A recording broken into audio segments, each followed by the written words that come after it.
Assalamualaikum warahmatullahi wabarakatuh.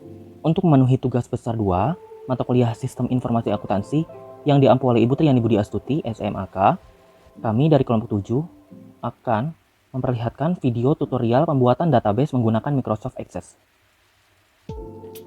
Perkenalkan, kami dari kelompok 7 yang beranggotakan 4 orang, yaitu ada saya sendiri, Ahmad Fuadi, rekan saya yang kedua yaitu Fibria Rizky Ananda, rekan saya yang ketiga yaitu Bung Asia, dan rekan saya yang terakhir yaitu Tiara Mailia. Apa itu Microsoft Access? Microsoft Access adalah suatu program aplikasi basis data komputer relasional yang digunakan untuk merancang, membuat, dan mengolah berbagai jenis data dengan kapasitas yang besar. Database adalah kumpulan tabel-tabel yang saling berelasi. Antar tabel yang satu dengan yang lain saling berelasi, sehingga sering disebut basis data relasional. Relasi antar tabel dihubungkan oleh suatu key, yaitu primary key and foreign key. Siklus pengupahan dan SDM. Siklus pengupahan. Menurut Hapsi Ali, pengertian siklus pengupahan yaitu sistem akuntansi mendefinisikan gaji atau salary sebagai pembayaran atas penyerahan jasa yang dilakukan oleh karyawan yang mempunyai jenjang jabatan manajer dan dibayarkan secara per bulan. Aktivitas siklus penggajian. Sistem penggajian merupakan salah satu aplikasi pada sistem informasi akuntansi yang terus mengalami proses dalam bentuk batch atau bertahap.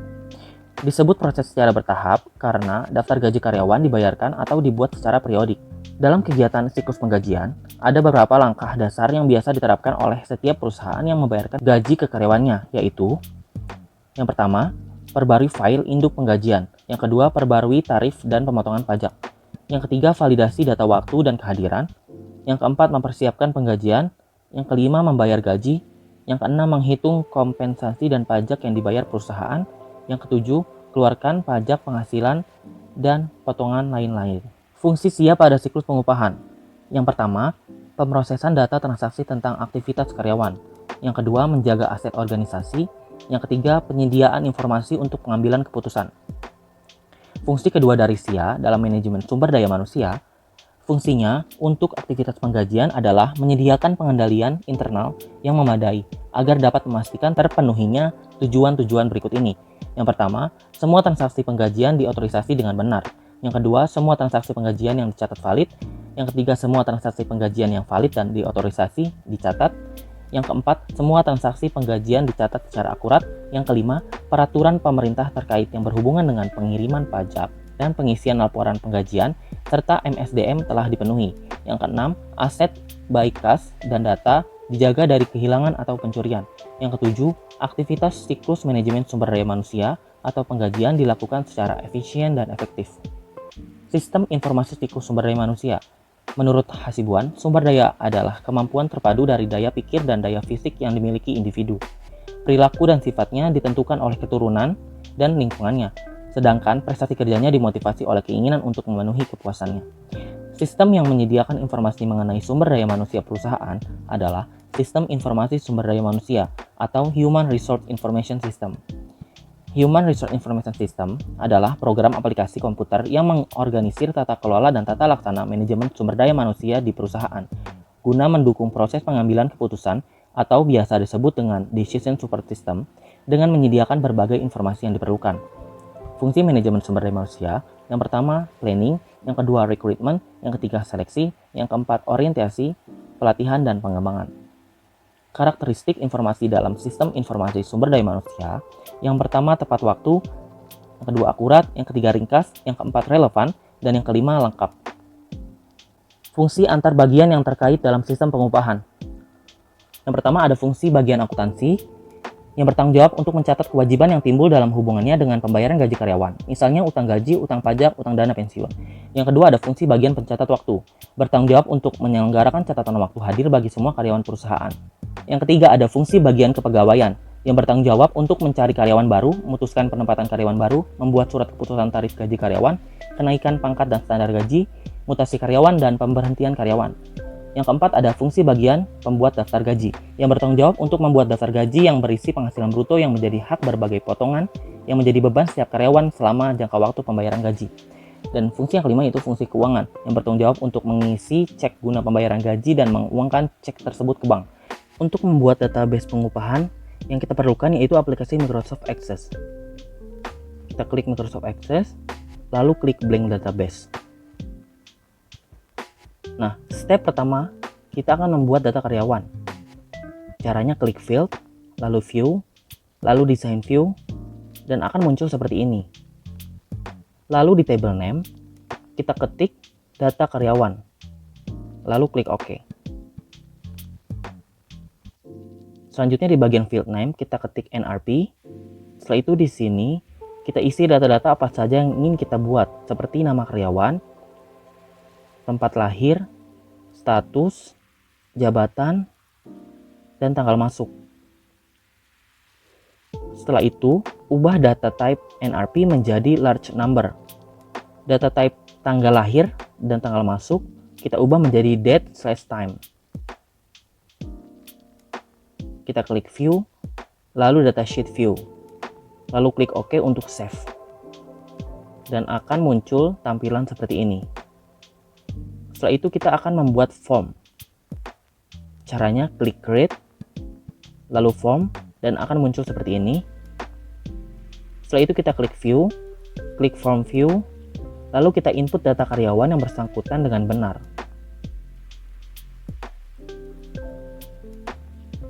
Setelah data karyawan sudah kita input, jangan lupa klik view, klik layout view, klik data karyawan, dan setelah itu kita klik refresh all agar data karyawan yang tadi kita input bisa tersaji dan tampilan akan menjadi seperti ini. Untuk step selanjutnya, kita akan membuat data absensi karyawan dan akan dilanjutkan oleh rekan saya yang kedua, yaitu Fibria Reski Ananda. Setelah itu, untuk yang kedua kita pilih create, lalu pilih table. Nah, untuk mengisi data tersebut kita butuh view, lalu design view, kemudian kita beri nama table apa yang akan kita buat. Nah, di sini tabelnya adalah table absensi Oktober 2021. Lalu kita pilih OK atau bisa tekan enter. Nah, setelah muncul tampilan seperti ini, kita masukkan kepala-kepalanya. Jadi data apa yang akan kita input gitu. Di situ ada NRP, total jam lembur, sakit, cuti, kemudian ada trip ke luar kota. Nah, setelah semua data berhasil terinput, kita ubah data type-nya menjadi jenis data yang akan kita masukkan gitu. Ini large number untuk NRP, lalu untuk total jam lembur, sakit, cuti, trip keluar kota, kita pilih number karena datanya akan berupa angka. Nah, kemudian setelah kita pilih tadi view, lalu datasheet view akan muncul seperti ini. Kita create form. Nah, untuk dapat tampilan seperti ini. Tadi sebelumnya itu ada view, lalu pilih form design untuk bisa memasukkan data seperti berikut. Kita input datanya satu persatu sesuai dengan NRP-nya. Jadi primary key kita di sini NRP. Kunci data di mana data table 1, 2, dan 3 memiliki kesamaan data yaitu di NRP-nya. Setelah berhasil kita input NRP-nya, kita pastikan bahwa semua data manual kita sudah terinput ke dalam sistem seperti berikut. Adapun fungsi dari pembuatan form tadi untuk memudahkan kita menginput seperti ini. Kita klik enter, lalu pilih. Setelah kita klik enter, kita refresh lagi di tabel absensi Oktober 2021, yaitu yang ini. Klik refresh dan muncul tampilan seperti ini. Kemudian kita klik table. Untuk table yang ketiga, itu kita pilih design view, lalu kita save as table-nya. Di sini kita akan membuat table upah karyawan. Field name-nya kita isi kepala-kepalanya lagi, yaitu NRP, gaji pokok, lalu selanjutnya uang makan, kemudian tunjangan transport. Nah, setelah tunjangan transportasi, kita perlu mengubah dulu jenis data yang akan kita masukkan. Ini large number. Lalu karena gaji pokok, uang makan, dan tunjangan transportasi ini sifatnya uang, jadi kita pilih currency atau mata uang. Kemudian kita view, lalu datasheet view. Yes, save. Nah, setelah muncul tampilan sebagai berikut, kita bisa copy paste dari table sebelumnya. Ini kita copy dari data karyawan, kita paste di sini. Setelah itu kita yes. Lalu gaji pokok kita input secara manual, bisa menggunakan form seperti sebelumnya atau manual seperti yang sekarang sedang kita lakukan. Kita input gaji pokoknya dulu. Nah, adapun gaji pokok di sini kisarannya dari 5 juta sampai 5.500.000. Nah, sementara uang makannya itu memiliki nominal 250.000. Dan uang makan ini sama untuk setiap karyawan dan setiap bulan. Baik jumlahnya. Nah, selanjutnya untuk tunjangan transportasi jumlahnya 500.000, sama untuk setiap karyawan dan sama untuk setiap bulan. Kemudian karena kita akan menghitung JK-JKK atau perhitungan pajak, kita masukkan rumus, yaitu gaji pokok dikali 0,0024 atau ini 24%. Jadi kalau kita ingin mengkalikan dengan bilangan persen, kita ubah dulu ke bilangan desimal. Ini untuk JKK-nya. Lalu untuk JK kita pilih atau kita ketik di sini gaji pokok dikali atau lambang bintang 0,003 atau 0,3%. Lalu kita klik OK. JK. Nah, selanjutnya setelah itu, oh ya, tadi untuk stepnya akan saya jelaskan setelah ini. Nah, setelah itu kita hitung gaji brutonya dengan cara gaji pokok, ditambah uang makan, ditambah tunjangan transportasi, ditambah lagi JKK, ditambah JK. Lalu kita klik 2 kali, kita pilih OK. Nah, kita ubah namanya jadi gaji bruto atau gaji kotor. Tadi caranya adalah dengan klik to add calculated view lalu pilih currency. Kenapa calculated view? Kenapa calculated? Karena ini adalah karena untuk memasukkan rumus seperti berikut. Nah, ini tadi gaji dikali 0,05% itu untuk menghitung biaya jabatan. Biaya jabatan seperti kita ketahui besarannya adalah 5% dari bruto, di mana jumlah maksimalnya adalah 500.000. Setelah itu, kita pilih lagi gaji pokok dikali 0,02 atau gaji pokok dikali 2% sebagai jaminan hari tua. Oh ya, ketika kita menginput data seperti tadi, nih setelah kita input gaji pokok dikali perhitungan yang kita inginkan atau persentase yang kita inginkan dan klik OK, klik. Nah, itu datanya akan otomatis memiliki rumus yang sama dalam satu baris. Jadi kita nggak perlu melakukan hal yang sama lagi ke baris berikutnya, datanya akan otomatis sama. Lalu ini kita pilih gaji bruto dikurang biaya jabatan dikurang JHT dikurang jaminan pensiun sebagai sebagai gaji bersih atau gaji net. Kemudian kita sekali lagi pilih klik to add, lalu pilih currency. Kenapa nggak pakai rumus? Karena kita akan menghitung PTKP. PTKP itu besarannya per bulan adalah Rp4.500.000. Kita input. Oh ya, tadi kan ketika di data karyawan, semua karyawan yang ada di sini belum menikah. Jadi PTKP-nya semua sama sebesar Rp4.500.000. Setelah itu, setelah PTKP semuanya, kita klik to add, kita pilih calculated field, lalu kita pilih currency. Kita input rumus lagi untuk perhitungan PPh 21-nya, yaitu gaji bersih dikurangi PTKP. Kita klik 2 kali di PTKP-nya. Lalu ini kita buat dalam kurung karena gaji bersih dikurang PTKP dulu baru dikalikan dengan 0,05 atau 5%. Kita klik OK.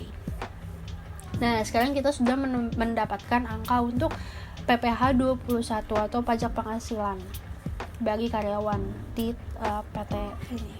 Selanjutnya untuk pembuatan relationship atau membuat hubungan-hubungan antara satu tabel dengan tabel lainnya akan dijelaskan oleh Bunga Asia. Selanjutnya kita akan membuat data relationship. Kita pilih data karyawan, tabel absensi, dan juga tabel upah.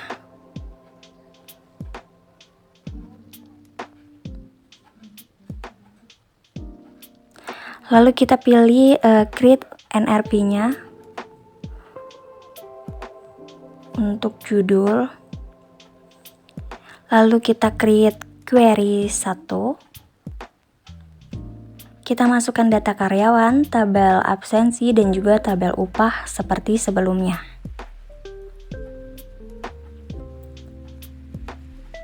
Lalu kita masukkan kembali data-datanya pada data karyawan seperti nama karyawan, tempat lahir, tanggal lahir, status, jabatan, dan tanggal masuk. Dan pada tabel absensi kita pilih total jam lembur, yaitu seperti sakit, cuti, trip keluar kota. Dan pada tabel upah kita pilih gaji pokok, uang makan. Lalu ada tunjangan transportasi, jaminan kecelakaan kerja, jaminan kematian, gaji bruto, biaya jabatan, lalu ada jaminan hari tua, jaminan pensiun, gaji bersih, PTKP, serta terakhir PPh 21. Lalu kita klik run. Setelah diklik run, kita akan muncul untuk tampilan tabel dari NRP serta sampai tabel terakhir itu PPh 21 secara rapi. Lalu kita akan membuat form, klik create, lalu form, klik yes, dan untuk namanya query 1. Lalu kita akan muncul form dari 5 karyawan tersebut. Form 1 untuk Renzal, form 2 untuk karyawan Gilang. Di sini udah lengkap dari tabel-tabel yang tadi kita buat. Form 3 untuk Ayu, form 4 untuk Budi, dan form 5 untuk Ningrum. Sekian, terima kasih.